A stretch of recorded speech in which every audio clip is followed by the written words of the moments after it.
ex premier, política, abogada, activista ambientalista, Mirta Vázquez. La derecha de este país estaba atacando un gobierno desde el día cero. Cerrón me convoca para intentar presionarme de que pudiera nombrar a una persona dentro del Tribunal Constitucional. Todos se iban encima y me decían, no lo puedes sacar. Yo decía, sí lo puedo sacar. He visto tan cercano a Dina Boluarte que ahora me indignan esta mujer. ¿Cómo era la relación que tú veías entre Dina y Castillo? Esforzada para demostrarle a él que... ¿Cómo sojona?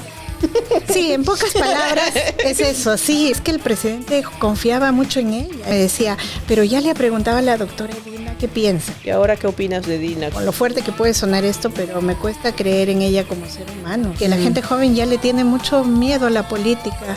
¿Qué es esto? Y me dijo, aquí se planificó la vacancia de Vizcarra.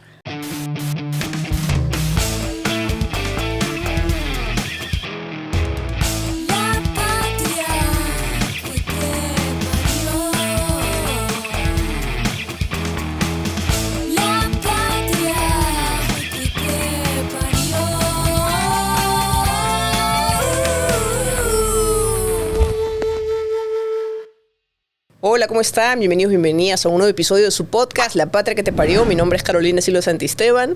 Gracias por conectarse nuevamente a un estreno o por ver el episodio de este proyecto. Hoy yo hablo acá como si fuéramos un montón.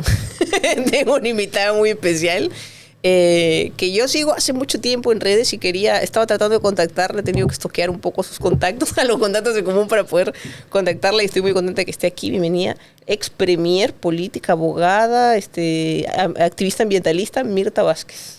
Muchas gracias, Carolina. Yo muy contenta de estar aquí en este espacio. Muchas gracias por venir a este espacio de cierta forma alternativo y juvenil. Yo te quería, o sea, este podcast es un poco sobre tu chamba, tu trayectoria y tu opinión sobre el Perú de hoy. Entonces, pues es inevitable empezar quizás con tu experiencia como premier. ¿Cómo es que te llega? Tú fuiste presidente del Consejo de Ministros en el 2022, me parece, ¿sí? Sí, 2021. 2021 empezó, sí, ya, del gobierno de Pedro Castillo. Sí. ¿Cómo te llega? ¿Qué te llama? A ver, sí, esta es como la última fase de mi carrera política, que la inicié de manera bastante inesperada, insospechada, porque yo no soy una política de carrera, yo no he militado nunca en un partido político, pero considero que sí hice mucha política a partir de los roles que yo asumí, digamos, de mi activismo también, de mi labor como abogada, de comunidades campesinas, etcétera. Entonces yo tengo muy poca experiencia en lo que es la política institucional, y aún así he terminado en cargos bastante importantes, con mucha responsabilidad y no sin tener mis temores, porque claro, siempre para aceptar estos cargos, como sobre todo el de presidenta del Consejo de Ministros, pensé mucho, ¿no? Porque claro, tienes que sopesar por un lado tus ganas de apoyar a un gobierno, algunas capacidades que has ido desarrollando rápidamente, pero por otro lado también es la falta de experiencia de la que uno es consciente. Yo era muy consciente de que me faltaba experiencia, de que estábamos en un momento muy crítico porque la derecha de este país estaba atacando un gobierno desde el día cero, no lo dejaron, no lo quisieron dejar ni siquiera asumir. Ni intentarlo, pues, ¿no? Y así es, ¿no? Entonces, sí, tal vez eso fue como la motivación, si quieres, como para terminar aceptando al presidente Castillo ser premier en su gobierno, cuando yo también ya había tenido roces con su partido político, porque lo cierto también es que el partido mismo me convocó antes, cuando ya habían ganado las elecciones, me convocaron varios miembros del partido, incluyendo Cerrón, para digamos, ofrecerme ser parte del gobierno, un ministerio, etcétera. Y yo al principio había dicho que sí, ¿no? Con el entusiasmo de entrar a colaborar con este Tú gobierno. militabas, creo, en Frente Amplio. Yo era invitada del Frente Amplio, ¿no? Y entonces había estado, digamos, ejerciendo políticamente bajo digamos, el paraguas de este partido, y por supuesto comparto mucho de los ideales que teníamos en ese partido con varias de las cosas que el gobierno de Castillo estaba postulando, digamos, ¿no? También tenía mis diferencias, pero bueno, yo al principio les dije que sí, hubo una confrontación, si quieres, con Cerrón, de ahí Cerrón me puso la cruz, ya no pudimos, ¿Pero por qué, ¿por qué hubo una confrontación? ¿Porque asumiste cargo? No. Claro, ya vino esa confrontación luego, pero a ver, más o menos la historia es que ellos me convocan para ser parte del gobierno cuando apenas habían ganado ya la presidencia. Entonces el partido me convoca, estuvo Cerrón ahí, Cerrón incluso hablaba muy bien de mí, digamos, ¿no? Me decía que habían considerado mi participación por mi rol, etcétera. Pero después Cerrón me convoca como pocos días antes de que Castillo asumiera la presidencia, me convocó a una reunión. Yo pensaba que era para hablar sobre estos temas y no, era para intentar presionarme de que pudiera nombrar a una persona dentro del Tribunal Constitucional, porque yo todavía estaba en la presidencia del Congreso. Entonces, cuando yo le digo que no, prácticamente él, después de eso, me puso la cruz y ya no me llamaron. Entonces, después de eso ha habido mucha resistencia del sector de Cerrón y de Perú Libre, porque yo participara en el gobierno de Castillo. Aún así, con la crisis que tienen después de Guido Bellido, hay un sector que le propone a Castillo que lo cambie por mí, y Castillo se convence, me convoca, aún con la oposición de Perú Libre y de Cerrón, y bueno, yo termino aceptando, claro, con esas ganas de entrar a colaborar con un gobierno que me parecía que necesitaba apoyo, ¿no?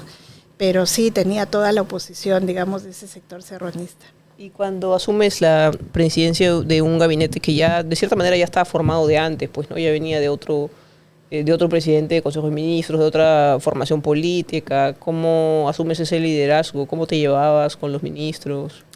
Era difícil, ¿no? Porque cuando yo entro, también se cambian algunos ministros, es verdad. Con algunos de ellos yo sí tenía cierta afinidad, de tal manera que formamos un grupo interesante, digamos, donde estábamos todo este sector de izquierda más progresista, desde Pedro Franque, Hernando Ceballos, estaba Gisela Ortiz, estaba, pues, yo llego a incorporar a Abelino Guillén. Entonces formamos un núcleo interesante. Entonces, sí, habían ministros muy cuestionados, otros más del ala del cerronismo, pero por lo menos había un núcleo con el cual yo contaba como parte de mi respaldo, y con ese núcleo pudimos hacer varias cosas, avanzar a pesar de lo caótico que era todo, la situación misma, ¿no? Y sí, bueno, al menos con ese sector avanzamos. Sí había un sector que no tenía ningún tipo de afinidad conmigo, ¿no? Por ejemplo, el peor. ¿Perdón? El peor, con el que peor. Sí. Con el que peor, a lo mejor, con el que tuve serios enfrentamientos, era con un señor, el ministro de Energía y Minas, que era el señor González Toro, que era del sector cerronista, pero que yo sentía que lo único que hacía, bueno, aparte que me parecía que no era una persona nada calificada para el cargo, pues era una persona que a cada momento estaba colocando como obstáculos, ¿no? Para hacer cosas, etcétera. Bueno, de los que han durado más, porque después yo tuve enfrentamientos muy fuertes, por ejemplo, con este ministro que finalmente yo terminé sacándolo, que era el ministro del Interior, y hasta se me olvidaba su nombre, el que hizo una fiesta se le ocurrió hacer una fiesta en plena pandemia. En plena pandemia. Y bueno, con él tuve mi primer enfrentamiento y yo terminé incluso poniendo mi renuncia, si es que no lo sacaban a él, ¿no? Yo tuve que presionar así al presidente para que lo sacaran, porque ya me parecía que este señor era un exceso, digamos, no solamente de irresponsabilidad, sino que era una persona que no tenía calificaciones para el trabajo. Claro, que hizo fiesta en Halloween. Sí. Sí. Barrenzuela, que salió hasta su vecina a defenderlo y no, ni hablar. Yo le dije al presidente, mire, no, en definitiva, yo cuando entro le puse esa condición al presidente Castillo de que me dé la libertad para evaluar a los ministros y en el momento que considerara debería sacarlos, ¿no? Claro. Y él me dijo que sí. Y claro, este señor se puso a prueba pues ese compromiso que él había tenido. Yo le dije, usted me dijo que yo tenía la libertad, así que yo no lo voy a dejar. Claro, él intentó por muchos medios persuadirme y decirme que no, porque este ministro venía del lado no solamente de Cerrón, sino que tenía todo el respaldo del congresista Bermejo. Entonces todos se iban encima y me decían, no lo puedes sacar. Y yo decía, sí lo puedo sacar. Sí lo puedo sacar porque si no me voy yo. Y yo me fui con mi renuncia y le dije, o es él o soy yo. Así que el presidente se sintió presionado. Al final tuvo que sacarlo, pero fue un lío interno bastante grande, ¿no? Claro. ¿Y cuando asumiste, pusiste condiciones, como por ejemplo esto de poder decidir sobre tu gabinete? ¿Qué condiciones pusiste? Sí, bueno, básicamente el tema yo le dije al presidente que iba a aceptar las propuestas que él tenía sobre varios ministros que estaba cambiando, pero con esa condición, que a mí me dé libertad para evaluarlos y sacarlos cuando a mí me parezca conveniente. Él me dijo que sí, después ha sido muy difícil que se cumpla eso, pero bueno, más o menos yo fui haciendo respetar esa decisión, pero luego algunas condiciones no las puse explícitamente, pero el presidente las sabía, ¿no? Porque yo le dije claramente que entraba al gobierno con el ánimo de colaborar y de sacar adelante al gobierno, pero que yo realmente no me prestaba a ningún tipo ni de contubernio, ni de ningún tipo de situaciones que estuvieran al margen de lo lícito, de lo correcto, ¿no? Claro. Lo hablé en una conversación, no se lo puse como una condición, pero él sabía que yo entraba y que yo era una persona que realmente iba a poner mis reglas así. Y de hecho, hubo varios problemas en los que, claro, incluso su gente, ¿no? Decía, por ejemplo, iban y se atrevían a decirme, oye, ¿sabes qué? Vamos a tener que poner a tal persona en tal cargo. Y yo les decía, no, o sea, ¿qué pasa? O sea, a mí me trajeron acá como presidenta del Consejo de Ministros y las cosas que dependen de mí las decido yo. No es que ni el presidente ni alguien que está alrededor de él viene y me ordena, ¿no? Y eso creo que les chocó mucho, ¿no? Porque, claro, yo recuerdo muy bien que, claro, yo le dije a uno de los funcionarios, le dije, mira, yo quiero que les quede bien claro que a mí no me han traído de florero. O sea, yo estoy aquí, pero ustedes no me han traído de florero ni me hacen ningún favor. Así que se respetan mis decisiones. Entonces había mucha tensión, sobre todo con el entorno del presidente, que le empezó a decir desde el día 1, le empezaron a sugerir que no me tenga mucho tiempo, porque claro, yo empecé a mostrarme realmente firme en mis decisiones, ¿no? Entonces ya todo el mundo me empezaba a ver como alguien peligrosa, digamos. Claro, ¿no? Que no estaba sujeta o supeditada a lo que ellos iban a querer hacer. Sí, pues. Y de lo que conociste de Castillo, ¿cómo lo podrías describir? Pues a mí me parece que, a ver, yo tengo muchas críticas, además todas las críticas que he tenido contra él se les he dicho. O sea, a él le ha chocado mucho que yo sea crítica contra su gobierno, se lo he dicho en privado, se lo he dicho en público.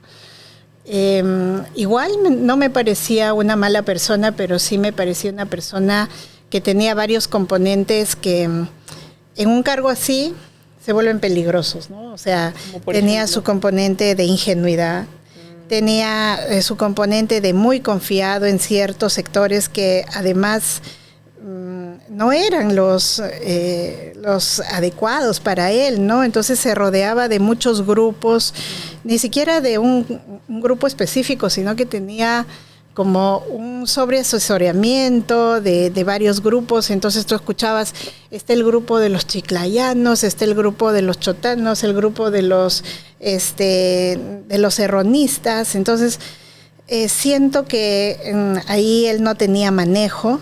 Y entonces solía escuchar a mucha gente y tomaba malas decisiones. Claro, no estaba preparado para el cargo, pero ese no es el principal problema, porque ¿quién está preparado para un cargo así, ¿no? Claro.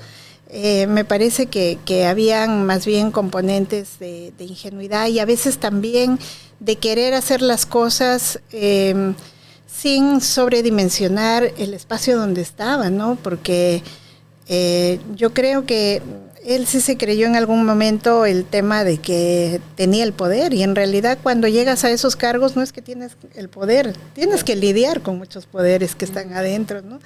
Entonces, aún así no me pareció una mala persona. Sí, confío en quien no debía. Por ejemplo, yo le he visto tan cercano a Dina Boluarte que ahora me indignan esta mujer como se refiere incluso, ¿no?, al gobierno, que ella misma asesoraba, ¿no? Sí, le hablaba al oído todo el tiempo, ¿no? ¿Cómo era la relación que tú veías entre Dina y Castillo?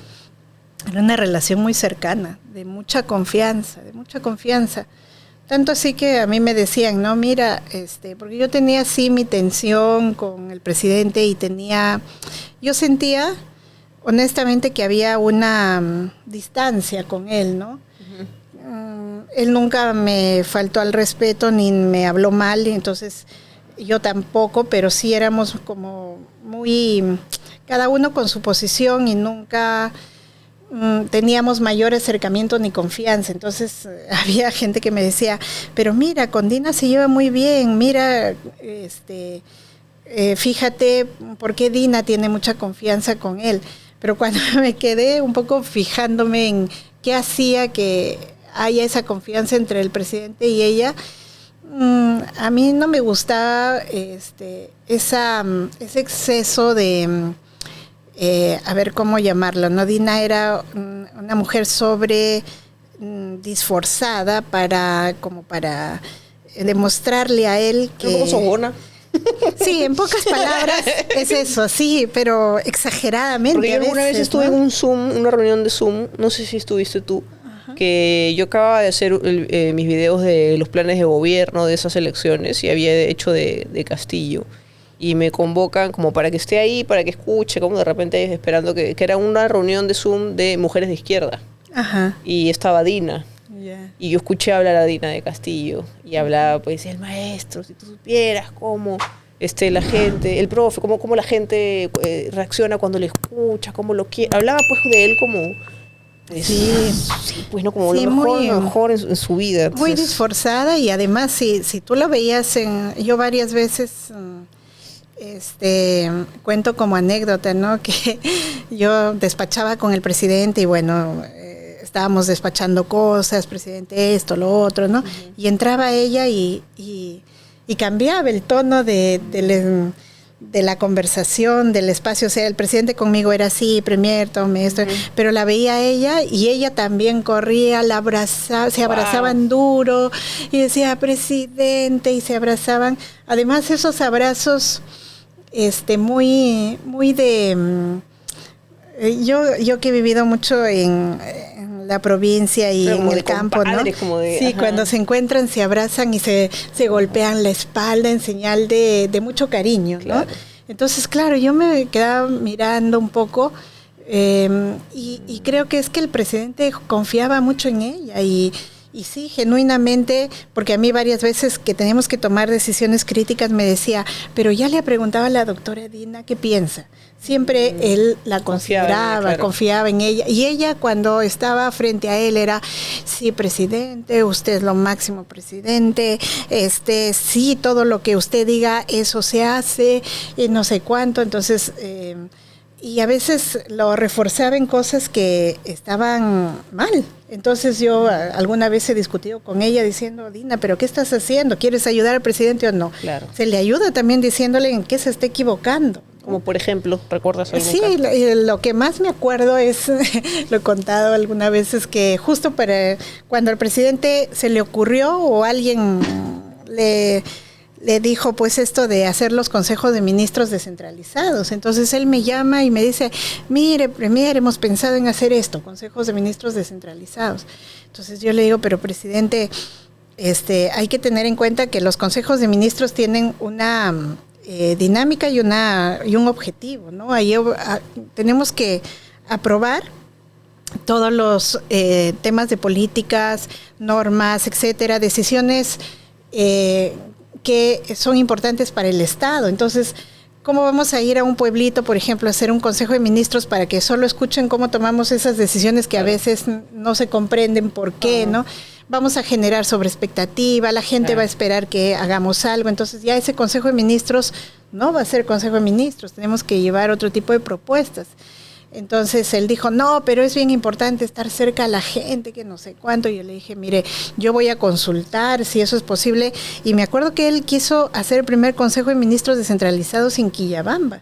Entonces yo llamé al jefe de la casa de la Casa de Gobierno, que era estos militares que manejan, pues disponen los aviones, y le dije, no, mire, el presidente quiere hacer esto, ¿es posible? Y me dijo, no, es una locura porque yo no tengo problema, me dijo, en poner 2 aviones o 3 y llevar a todo el personal hasta Cusco, pero de ahí llevarlos a Quillabamba tiene que ser en helicóptero. Solo tenemos 4 helicópteros que solamente tienen capacidad para 7 personas, sin considerar que en uno por protocolo solo tiene que ser únicamente el presidente el que vuela con 2 o 3 personas. Entonces me dijo, será para que hagamos cuántos vuelos, y encima es una zona bien complicada porque se puede entrar en la mañana, pero luego se cierra y ya no podemos salir, ¿no? Entonces, no, me dijo, va a ser imposible. Entonces, yo con esa preocupación regresé y vamos a tener una reunión, me acuerdo. Entonces, dije, no, es que tenemos que convencer al presidente que eso es una locura, que no se puede hacer eso y tal. Entonces, dije, voy a hablar con Dina, que es la presidenta, la vicepresidenta, y bueno, y para que ella me ayude. Y hablé con ella, ¿no? Mira, Dina, no sé quién le ha dicho, pero esto tiene varios problemas. Le empecé a explicar, ¿no? Incluso en los temas logísticos hay estos problemas y tal.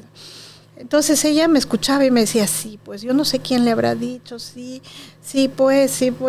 Entonces justo aparece el presidente, ¿no? Castillo aparece.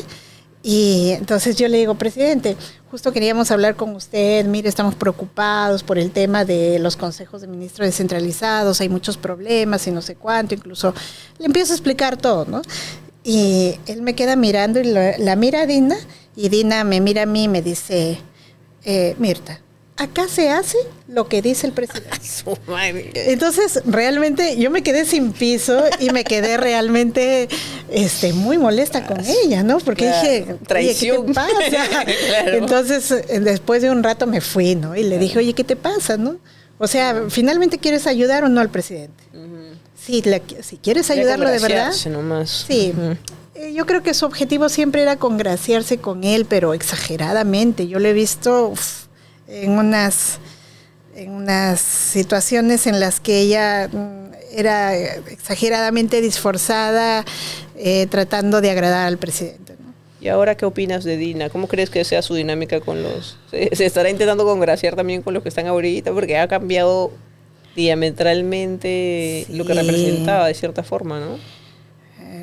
A ver, dicen que eso es cierto ese dicho de que el poder no te cambia, sino evidencia lo que eres, ¿no? Sí. Y yo creo que Dina, a más poder, ha ido, claro, evidenciando muchas cosas y muchas de de aquellas cosas tan retorcidas que creo que tiene en su cabeza, ¿no? Y cómo es ella como ser humano. Yo a veces la miro por la televisión y ya me cuesta creer en ella, con lo fuerte que puede sonar esto, pero me cuesta creer en ella como ser humano, ¿no? Porque un ser humano mínimamente desarrolla actitudes de empatía, de cierta sensibilidad, pero creo que a ella ya no le queda ni eso, ¿no? Entonces me parece que ella ha ido profundizando mucho esas, aquellas cosas que tenía dentro. Yo creo que siempre ha ambicionado el poder y claro, ahora que lo tiene es como si se hubiese sacado la lotería y eso pues es lo único que la está cegando, ¿no? Y bueno, me parece una mujer que a estas alturas nos ha demostrado que es capaz de cualquier cosa. Entonces sí, me asusta mucho la personalidad de Dina y además una personalidad que es como también fácilmente manipulable, ¿no? Entonces, si hay alguien que le ofrece algo, ella se va a prestar, yo creo que mientras también detrás de eso haya un interés para sí misma, ¿no? Entonces, sí, pues está haciendo todo lo posible por aferrarse además al cargo, teniendo en cuenta que lo que creo que sí debe temer ahora es cómo conserva la impunidad y cómo se protege para no ir a la cárcel, ¿no? Claro, claro. ¿Y tú en algún momento dejaste, o sea, si bien habían estos roces o estos encontrones que había con otros ministros o con Dina o con Cerrón, ¿hay algo que hace que tú ya tomes la decisión de renunciar? Sí, lo que ya, bueno, yo en realidad intenté renunciar unas 3 o 4 veces, ¿no? Sí, ¿quién te persuadió? Bueno, la primera vez fue cuando justamente no querían sacar a este ministro Barrenzuela, entonces puse mi carta de renuncia y cuando realmente vieron que en serio me iba a ir, el presidente optó por sacarlo y dejarme a mí. Fue la primera vez que renuncié. La segunda vez fue tras ese ofrecimiento justamente que hasta ahora me lo restregan en la cara. Es que cuando se sabe lo de Zarratea, yo hablo con el presidente y él, pues yo creo en él porque él me dice, no, que ahí solamente he ido, me he reunido con familiares, alguna gente. Y claro, justo con el que era en ese momento el secretario de Presidencia, con el señor Jaico, le dijimos, pero entonces tiene que transparentar, ¿no?, el tema de con quién se reunió. Y él dijo, sí, yo puedo transparentarlo. Entonces, haga una lista de la gente. Incluso claro. Jaico le dice, mire, yo vengo en la noche y hacemos la lista juntos. Y le dijo, ya. Entonces yo creí en su palabra y por eso salí a anunciarlo, ¿no? Uh-huh. Y después pasaban los días y él no quería darme la cara, no quería hablar conmigo y manda a su abogado para decirme que no va a hacer la lista porque la ley no se lo exige, algo así, me dijo el abogado, y yo terminé peleando con el abogado y le dije, esto no es una cosa de broma, claro. Esto es una cosa muy seria, ¿no? El presidente en realidad nos ofreció transparentar esto. Y bueno, él no quiso cumplir y yo, claro, dije, bueno, yo me voy. Y claro, el día que me voy a renunciar, me voy con mi renuncia. Eso fue impresionante porque yo redacté mi renuncia un día y me fui al despacho, lo llamé a él y le dije, presidente, quiero hablar con usted. Y me dijo, mire, estoy en Cancillería, pero llego en 15 minutos. Entonces yo dije, yo lo espero. Y estando en la antesala de su despacho con mi renuncia, llega la fiscalía y se produce el primer allanamiento. Y entonces todo el mundo se vuelve loco, empiezan a entrar corriendo, están allanando Palacio, él llega, entonces todo se volvió una locura y yo le decía, pero presidente, y él no tenía cabeza, obviamente en ese momento no le iba a presentar la renuncia. Claro. Fue como demasiado, yo regresé, dije, yo regresé a mi despacho y todo el mundo, ¿qué pasó? ¿Presentaste la renuncia? Le digo, no, porque están allanando Palacio, todo el mundo, ¿qué? Wow. Entonces fue una locura, incluso él me dice, Premier, vaya con el abogado, impidan que la fiscalía entre. Y le digo, pero ¿por qué vamos a impedir? O sea, yo no entendía por qué había tanta desesperación, bueno, si no hay nada que esconder. No, y después yo dije, mire, presidente, yo no soy su abogada, ¿no? Y me retiré otra vez a hacer pues mis cosas, ¿no? Y decía, bueno, y ahí se armó todo un lío. Y dije, bueno, ya eso iba volviendo más insostenible. Yo realmente todos los días estaba pensando, es que necesito, esto está poniéndose muy mal, ¿no? Y justo, claro, sucede también, empieza toda esta crisis de la Policía Nacional, en la que yo había invitado a Avelino Guillén para ser ministro del Interior, y realmente Avelino estaba haciendo un trabajo bastante interesante, porque él él estaba decidido a hacer la reforma policial, porque empieza a hacer adentro el seguimiento de cómo eran los temas de corrupción al interno de la policía, y me dice, mire, acá sin una reforma no hacemos nada. Claro. Y yo decido apoyarlo, pero claro, los mandos policiales se dan cuenta y empiezan a enfrentarse con Avelino Guillén. Y nosotros, Avelino y yo, le pedimos al presidente que su respaldo, pues, ¿no? Claro. Pero al final nos dimos cuenta que el presidente no, primero nos dice que él no entiende nada, que no sabía por qué tanto lío, etcétera. Pero pues nos damos cuenta que en realidad él tenía mucho acercamiento con esos mandos policiales que estaban cuestionados, ¿no? Y claro, la última, ya lo que colmó todo es que Avelino Guillén y yo vamos a hablar con el presidente, le hablamos de la importancia del respaldo y la importancia de que hagamos una reforma y saquemos a estos mandos policiales tan cuestionados, y él dijo que sí, incluso nos citó para el día siguiente para hacer un plan, qué sé yo, y total, terminó la conversación, yo me estaba retirando a mi domicilio y de camino al domicilio veo en el Twitter de que había renunciado a Avelino Guillén. Entonces yo dije, ya no, esto realmente es insostenible. De hecho, yo le escribo un WhatsApp diciendo, mire, presidente, si usted está decidiendo por más bien respaldar a quienes estamos cuestionando en la policía, es que ha reculado a todo el tema de la defensa y luchar contra la corrupción, ¿no? Si usted recula en la lucha contra la corrupción, yo no puedo acompañarlo más. Y el siguiente día le presento mi renuncia, ¿no? Y esa ya fue la definitiva. Sí, esa ya fue la definitiva y ya nadie... ¿Y no trató de disuadir? No, yo creo que él ya estaba muy... realmente, sobre todo su entorno estaba muy incómodo conmigo, muy incómodo. Entonces, ya también habíamos escuchado, yo ya había escuchado que estaba ofreciendo mi puesto a varias gente, ¿no? Entonces, cuando yo me voy a presentarle la renuncia, él me dijo, ay, pero qué lástima que no nos quiera seguir acompañando, pero gracias por la renuncia, ¿no? O sea... Qué pena, o sea, él no tomaba ninguna decisión. Sí, pues, no, y ya yo veía que realmente, claro, si él estaba tomando esa decisión, estaba adoptando pues esos consejos de ese entorno bastante negativo que tenía, y ya yo no podía seguir ahí, ¿no? ¿Y qué opinas ahorita de que esté preso? ¿Crees que es justo? ¿Crees que es proporcional? ¿Crees que está bien? No sé.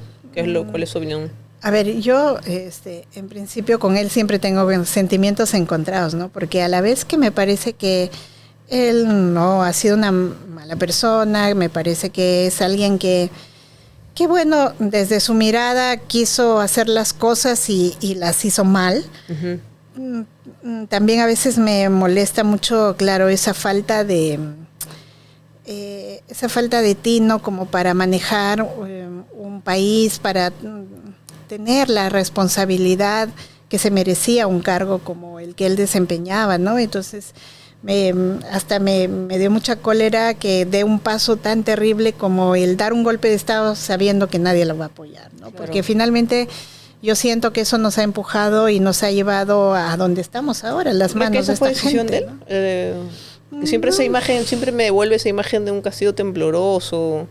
Sí, era un presidente que finalmente él tomaba la decisión, pero yo sí siento que él se dejaba influenciar por muchas opiniones y creo que pues lamentablemente tuvo a las personas incorrectas a su lado, ¿no? Que le reforzaron una idea tan absurda como esa. Claro. Entonces a mí eso me da cólera que él haya cometido ese tipo de errores terribles. Perdió una gran oportunidad. Pero sí, perdió una gran oportunidad y nos quitó muchas esperanzas a mucha gente que sí creía, inclusive yo creí en el tema de que sí era posible un gobierno diferente, ¿no? Tal vez no un gobierno que transformara este país, pero ya como decía mi paisano Alfonso Barrantes Lingán, que para mí es un referente, él decía, ya con ser un gobierno honesto, ya eso es revolucionario, ¿no? Sí. O sea, eso ya hubiese marcado mucho, y eso sí me molesta mucho que no haya cuidado esa parte, que se haya dejado rodear por gente que quería manejar el país como siempre se maneja en este país, ¿no? Prebendariamente. ¿Y ahora tú tienes intenciones de volver a postular en algún cargo? ¿Te gustaría volver a la política? Pues en realidad yo ahora no milito en ningún partido. Y no sé si es que en algún momento alguien, porque la única manera que podría postular es que algún partido me invitara y no sé si alguien tenga si te invitara a algún partido con el que tú coincides.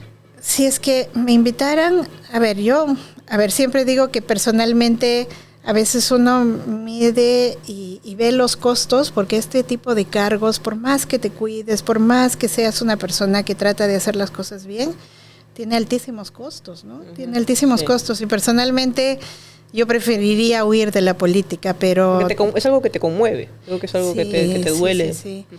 Pero efectivamente este país duele, y lamentablemente yo sí soy una persona muy sensible a lo que pasa en este país y con cada uno de la gente, ¿no? Y bueno, yo digo, yo preferiría siempre que hayan como nuevas generaciones, gente nueva entrando a la política, pero si en algún momento... No regreso ni loca. Sí. No, pero si yo digo ya, claro, si hay alguien, yo no regreso ni loca, pero si no hay, me dicen, bueno, es importante que vayas y hay algunas razones.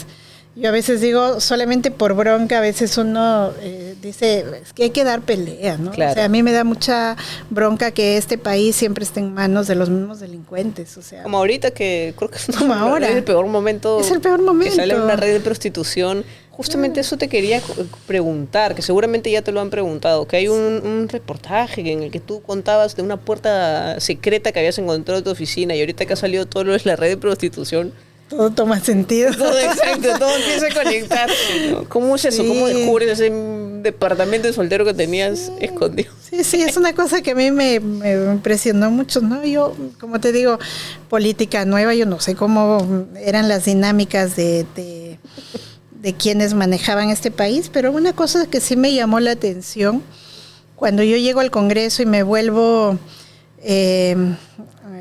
presidenta del Congreso, así tampoco sin planificarlo. Eso fue en el periodo que fue como un año, ¿no? Claro, fue un año, porque claro, a raíz de todo el lío con Merino, etcétera, cae Merino, y hay una nueva mesa directiva que asume, y ahí entro yo y llego a tener el cargo de presidenta del Congreso. Claro, y además yo era una persona que yo llego por primera vez al Congreso y solamente asistí una vez presencialmente, porque que es el día del primer pleno, porque luego se declara el estado de emergencia, nos mandaron a sesionar a nuestra casa, solo iban los voceros, entonces yo no conocía ni siquiera el Congreso. Cuando yo llego a la presidencia del Congreso me dicen, pase a su oficina, y yo no sabía ni dónde es la oficina, no decía dónde es mi oficina.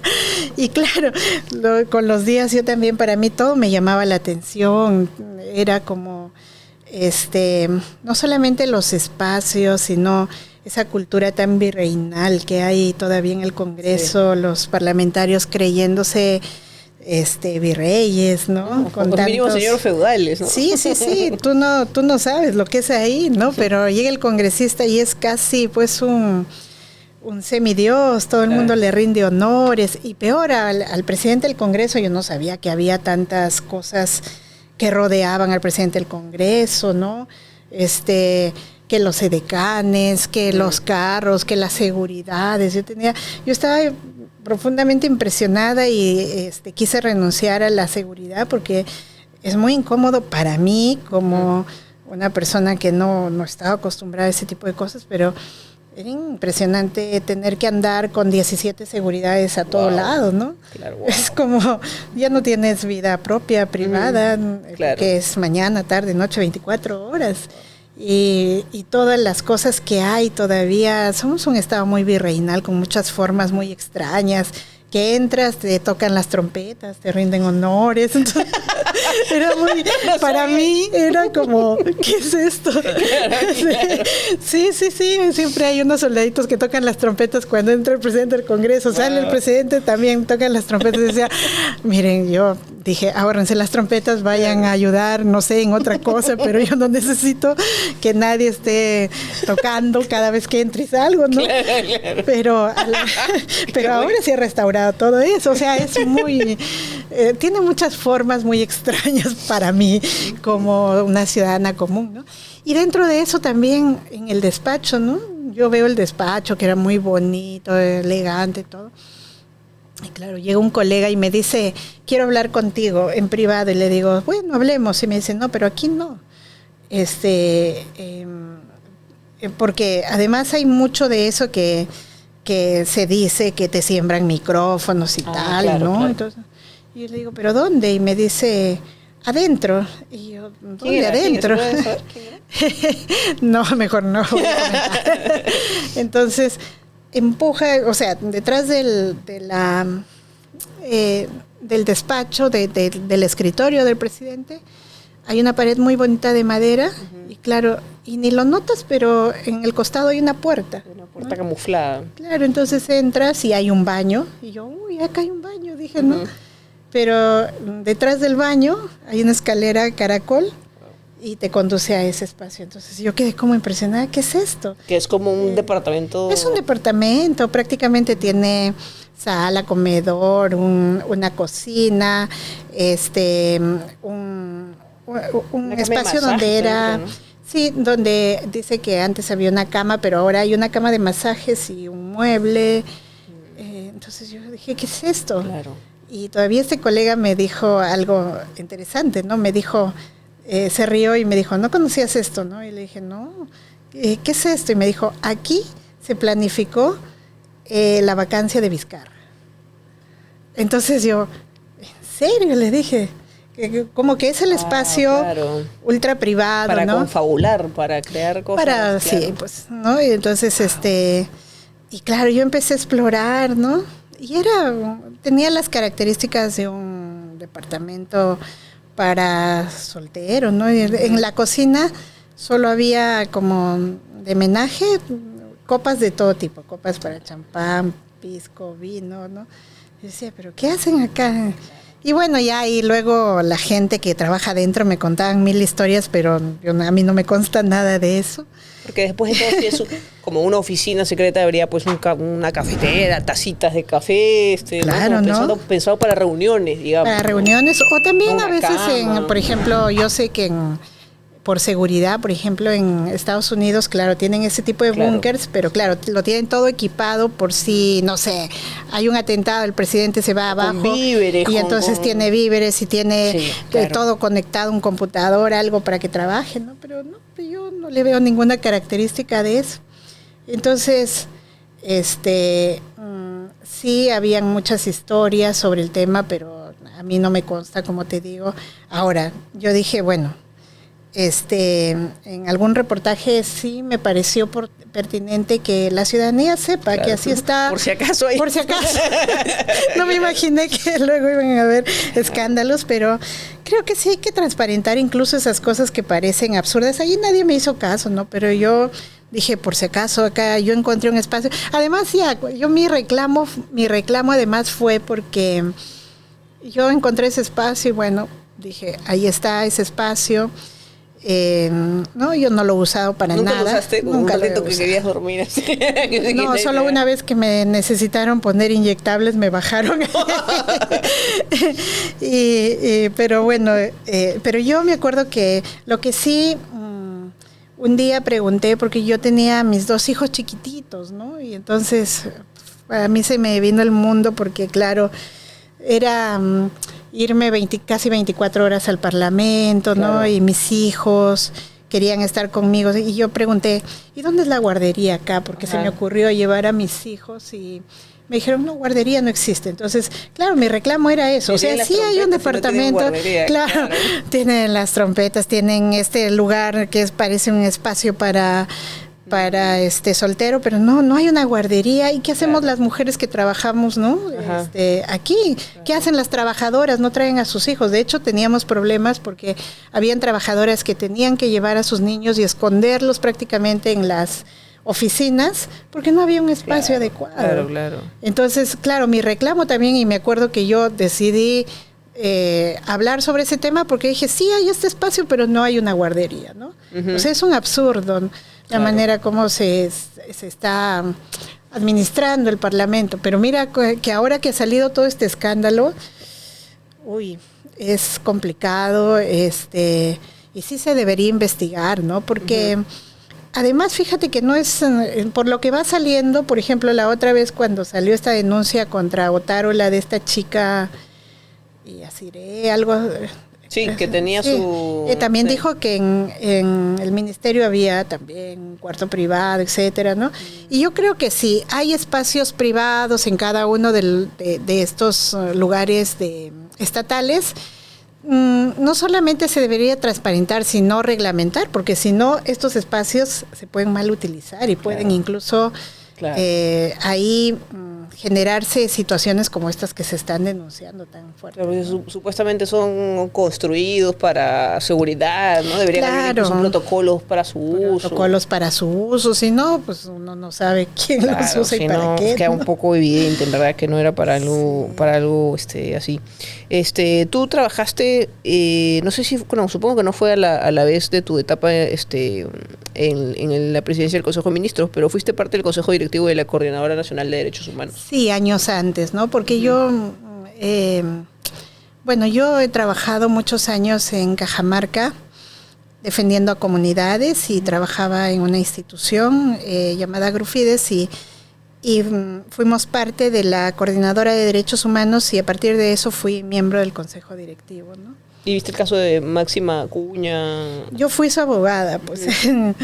Ese es uno de los casos. Bueno, yo he defendido muchos casos contra comunidades afectadas por actividades mineras, por empresas mineras en Cajamarca, pero probablemente el caso de Máxima fue como el más emblemático, porque también por sus características, ¿no?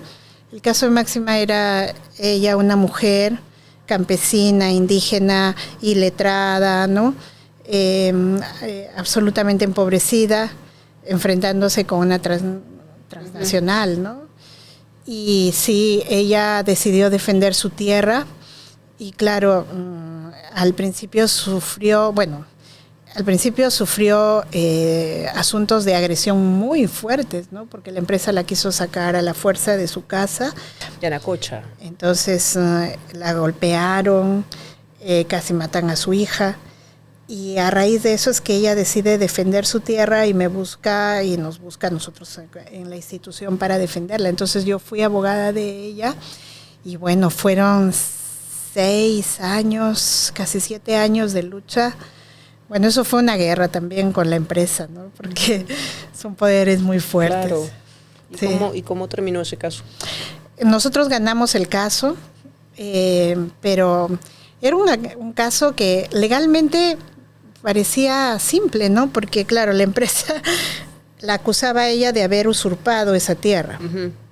Y la teoría de la empresa era hasta bastante ridícula, digamos, ¿no? Porque la empresa decía que esas tierras las había comprado Yanacocha y que un día Máxima llegó y se metió, burló 3 cordones de seguridad y que le pegó a no sé cuántos policías y se apropió de esa tierra, ¿no? Entonces era hasta ridícula porque uh-huh. yo hasta me reía y Máxima también porque yo le decía, qué fuerte eres Máxima, ¿no? Y Máxima es más chiquita que yo. Y yo decía, ¿cómo le pegaste a tanto policía? ¿Cómo venciste las armas de sus cuerpos de seguridad? era un poco absurdo. Entonces uno decía, legalmente, ¿cómo se puede sostener una teoría así? Entonces eso era un caso para que termine, no sé, pues rápidamente en primera instancia, pero el poder a veces es tan fuerte que nos hizo ese caso. No solamente nos ganaron 2 veces en primera instancia, nosotros apelamos en segunda instancia, ganamos nosotros. Ese caso debió quedarse en segunda instancia con esa resolución que nosotros ganamos, pero la empresa logró traerla a la Suprema, el caso, ¿no? Y el caso terminó aquí en la Suprema, pero después de muchas batallas, fue durísimo. Supuso mucho desgaste también, muchas cosas terribles, porque hubo de por medio amenazas, hostigamientos, unas campañas durísimas contra Máxima y contra mí. Y bueno, ese caso en realidad tuvo muchos costos, porque inclusive habiendo ganado el caso, pues la empresa no ha desistido, ha seguido demandando a Máxima, etcétera, ya civilmente, ¿no? Pero y claro, a mí me costó campañas durísimas, tanto así pues que yo soy conocida como la antiminera que le ha hecho tanto daño a este país y tal, ¿no? Y bueno, siempre la gente tiene algo, si no incomodas a nadie, sí. Normal. ¿Tú crees que tienes más sensibilidad con estos casos? Porque creo que también cuando fuiste congresista promovías proyectos que tenían que ver con los campesinos, ¿no? Incluso de las rondas campesinas. Las rondas campesinas. ¿Tú crees que tienes mayor sensibilidad con estos casos porque eres de Cajamarca? Sí, no solo por el hecho de ser de Cajamarca, sino porque fíjate, yo nací en Cajamarca, pero tengo que decir que soy una mujer que nació en la ciudad, no en el campo. Soy una mujer citadina, no tenía contacto con el campo, sino hasta que bueno, mis primeros recuerdos con el campo es porque mi papá, cuando tenía apenas uso de razón, mi papá, que había sido escribano, apoyaba las comunidades que estaban, después de la hacienda, estaban pasando a ser cooperativas. Entonces apoyaba a las comunidades. Y entonces me acuerdo mucho que mi papá, por alguna razón, me llevaba, y yo, cuando era pequeñita, ya estaba en medio de la asamblea campesina escuchando, ¿no?, esas discusiones, tal vez sin entender mucho, pero es mi primer contacto con el campo. Y yo siento que me gustaba eso, estar ahí, mirar esa dinámica de la gente campesina, que además me parecía gente siempre muy, muy honesta, ¿no? Pero después, digamos, he ido creciendo en la ciudad, estudiando en la universidad. Hasta que estaba en la universidad he sido como muy ajena a estos temas, pero ya cuando apenas me gradué de abogada, claro, empecé este trabajo a acercarme a estos temas, porque la minera Yanacocha había llegado a Cajamarca y ya estaba afectando a comunidades y nadie les hacía caso, ¿no? O sea, en la ciudad era como solamente la propaganda de que la minería nos estaba trayendo progreso. Claro. Y cuando yo me topo con casos concretos de los abusos de gente de la empresa contra campesinos, me impactó mucho. Me impactó mucho. Yo me acuerdo que el primer caso que veo es de una comunidad que estaba pegadita a la minera, y bueno, un día los trabajadores de la minera se metieron a la tierra de la comunidad y claro, las rondas los intervinieron porque estaban en su territorio, ¿no? Claro. Y claro, la ronda además con cierta ingenuidad dice: vamos a tener aquí a los trabajadores hasta que vengan los jefes para decirles qué es lo que han hecho, ¿no? Todo el daño que están causando. Claro, la minera no es que iba a ir con sus jefes a ver qué pasó. Claro. Llamó a la policía y le llegó la policía y los empezó a detener y les disparó, incluso casi mata a la gente, y detuvo a una mujer que se llamaba Juana, me acuerdo, y no la encontraban, ¿no? Estaba desaparecida porque la policía la trajo. Y claro, iban a las comisarías y decían: no está acá, no está acá. Y Juana tenía un bebé de 4 o 5 mesecitos que le estaba dando de lactar. Entonces la detuvieron con su bebé. Y cuando, claro, me avisan a mí, yo yo era una joven abogada, digo, ¿y qué hacemos en este caso? Yo empiezo a pensar en mis todavía pocos conocimientos prácticos y digo, vamos a poner un habeas corpus. Pusimos un habeas corpus y cuando la encontramos, ella estaba en los sótanos de la Dirección contra el Terrorismo, ¿no? Y claro, me hicieron bajar a mí para reconocerla y encontrar a esa mujer tirada contra la pared con su bebé en brazos, además haciendo esto porque ya no le quedaba ni leche para darle a la criatura. Para mí fue como, ¿qué es esto? O sea, fue un choque muy fuerte de la injusticia se plantaba delante mío, ¿no? Y, o sea, fue durísimo para mí, una mujer tirada, además 2 días detenida injustamente, sin comer, sin agua, sin nada, con un bebé que había podido morirse, ¿no? Creo que es la primera vez que me enfrento con estos temas y digo, o sea, ahí decidí comprometerme con estos casos y empiezo a hacer defensa de comunidades y me acerco mucho a las comunidades campesinas que hay en Cajamarca y eso me vuelve muy sensible y muy cercana a ellos, o sea, muy, muy cercana, ¿no? Porque la cultura campesina es muy particular, he estado ahí, he caminado mucho con ellos, las rondas, que muchas veces se las criminaliza, pero que yo he llegado a conocerlas, realmente todo el trabajo y el esfuerzo que hacen por conservar la tranquilidad en sus comunidades, las mujeres campesinas y toda su idiosincrasia, todo lo que te enseñan, ¿no? Claro, aquí se hizo mucha propaganda, ni siquiera propaganda, como mucha mala publicidad de las rondas campesinas.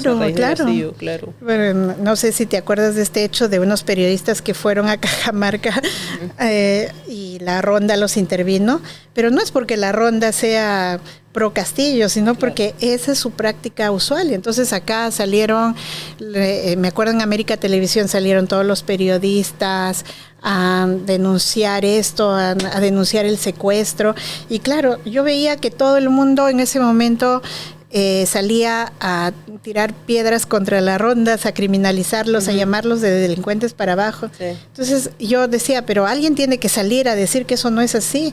Y la verdad había mucho temor porque decían, no, pero eso es meterse con la prensa.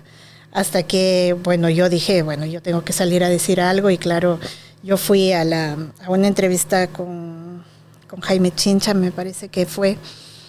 Y claro, fue súper fuerte, ¿no? Porque era enfrentarme a toda esa corriente que piensa que, primero, que menosprecia mucho la cultura campesina, que invisibiliza mucho la organización, que desprecia este tema del... nosotros aquí en el país, incluso la Constitución reconoce que tenemos, más allá de la justicia ordinaria, tenemos una justicia especial, que es las rondas campesinas, y en la práctica no se los quiere reconocer. Y entonces, cuando tú vas a plantear lo contrario y reivindicas la importancia de las rondas y la comunidad, claro, te miran como alguien que más bien está promoviendo, no sé, pues acá en el país una suerte de revolución. A las rondas los tildaban, a los ronderos los tildaban de terroristas. De terroristas. Y mira que en Cajamarca realmente ha sido una de las pocas zonas en el país donde el terrorismo no entró, porque fueron las rondas las que nos defendieron. Por eso es que yo tengo por eso mi sensibilidad, porque tengo mucho acercamiento y soy muy... alguien que sí siento que he llegado a tener el privilegio de conocer todo ese esfuerzo y todo lo que es la apuesta de esta gente, de su organización, los campesinos. Incluso, fíjate, no solamente con la gente de Cajamarca, sino porque yo también en un tiempo me fui a trabajar al sur andino, entonces he trabajado con gente desde Cusco, Apurímac, Puno, ¿no? Claro. Y también son como, seguramente una forma de organización diferente, culturas también que tienen sus particularidades, pero también tienen cosas muy en común y eso me hace valorar mucho porque creo que eso es este país, ¿no? Nuestro país tiene una diversidad de gente y muy valiosa y que muchos de ellos creo que ha sido históricamente menospreciada, ¿no? Y sería algo, una motivación quizás para que vuelvas a la política. Sí, porque eso es tal vez mi mayor motivación. Una cosa bonita que yo puedo decir ahora, ¿no? Es que yo tenía mucho miedo a entrar a la política porque, claro, la política es un terreno muy delicado y además es un terreno muy contaminado. Entonces, una vez que entras, muchas veces la gente cree que te contaminas y yo tenía mucho miedo al rechazo. Luego de estar en este espacio político, tenía mucho miedo al rechazo de la gente, ¿no? Pero lo bonito para mí es que he estado en ese espacio y ahora he regresado porque ahora he vuelto sobre mis defensas con las comunidades, me voy a la comunidad, me estoy yendo a apoyar algunas organizaciones de mujeres en el surandino y es muy lindo porque creo que ellos sí entendieron, por lo menos creo que se comprendió lo que quise hacer, ¿no? Yo siento que no he hecho lo que hubiese querido, ¿no? Es muy difícil adentro hacer cambios, a pesar de los puestos tan importantes que puedes tener, es muy difícil los cambios. Pero he hecho mis mejores esfuerzos y que la gente lo entienda y que me reciba con los brazos abiertos y que me digan, está bien, o sea, y que me digan que aprecian mi intento. Es muy lindo ahora reencontrarme con ellos y muchos de ellos también tenemos muchas discusiones políticas, ¿no? En qué hacer, volver, no volver, cómo hacer, y entonces ellos siempre motivan eso, me dicen hay que pensar en cómo volvemos, ¿no? Y por eso es que mi motivación también es como la inspiración que tengo, ¿no? Toda la gente. Ojalá. Creo que muchos peruanos, y me incluyo, esperamos que tú y que varias también que fueron figuras rescatables, tanto del Congreso como de los distintos gabinetes que hubo. Ojalá Indira Wilca, ojalá en algún momento Verónica Mendoza tuviera la oportunidad de, no sea la presidencia, cualquier cargo, tuviera la oportunidad. Porque son lideresas muy valiosas. Marisa Aglave, Rocío Silva. Sí. Hay un conjunto de mujeres muy interesantes que creo que hemos demostrado que finalmente tenemos esa intención, sí, de hacer los esfuerzos para un cambio, ¿no? No siempre lo logras, pero creo que hay que intentarlo y lo importante es hacer esos esfuerzos genuinamente y respondiendo a quien te ha dado esa confianza, que es la gente, ¿no? Que son la demostración de que todavía hay decencia en este país. Sí, yo creo que hay actores todavía en la política decentes y a esos actores hay que rescatarlos. Y también yo animo mucho a la gente joven, ¿no? Porque la gente joven ya le tiene mucho miedo a la política. Sí. Y yo siempre los animo porque necesitamos, yo creo que este país necesita resignificar la política y necesita realmente evidenciar que la política sí sirve para el bien común. Si no hacemos política, ¿cómo vamos a lograr construir un proyecto de país, de nación, ¿no? Creo que sí es necesario seguir haciéndolo. Pues muchas gracias por darte el tiempo, por venir, para que también la gente pueda conocerte un poco más allá de lo que se pueda ver en prensa. Porque eso es lo bonito también de este proyecto, que la gente puede escuchar largo y tendido a la persona que de repente ha visto la tele o haciendo cosas de una manera más distante, ¿no? Y gracias a toda la gente que se ha conectado para ver el estreno del episodio. Ya saben que todos los miércoles a las 9 estamos estrenando un nuevo podcast, un nuevo episodio del podcast. Muchas gracias otra vez, Mirta Vázquez, qué placer conocerte. No se olviden de suscribirse, ahí tienen en la descripción del video toda la info para unirse al proyecto, para apoyar el proyecto. Ya saben que los martes y jueves a las 8 está el noticidio y los miércoles La Patria que te parió. Muchas gracias, nos vemos en un próximo episodio. Chao, chao.